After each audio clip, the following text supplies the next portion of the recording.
Isang video ang ibinahagi ni Nico Natividad sa kanyang IG account. Sa nasabing video mapapanood na kasama niya si Diwata ng Pares Overload at ang nagtrending nitong nakaraang linggo na si Kim Rodriguez.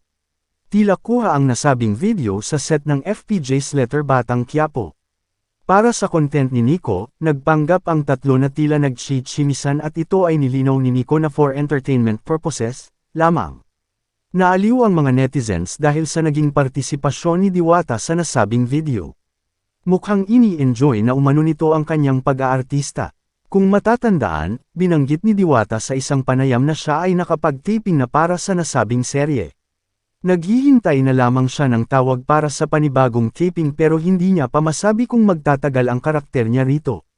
Banitin niya pa ang mga netizens na nag-uusi sa hinggil sa kanyang karakter. Ayon kay Diwata, abangan na lamang umano ang mga susunod na paglabas niya sa serye dahil muli pa rin siyang mapapanood rito. Dagdag pa ni Diwata, nakapag-usap umano sila ni Coco Martin at nag-suggest ito na baka pwede mag-shooting sa pwesto ng paresa niya sa Pasay City. Ganun pa man, sinabi ni Diwata na baka dumugan umano sila ng tao sa nasabing lokasyon, sabay tawa. Narito ang ilang komento ng mga netizens.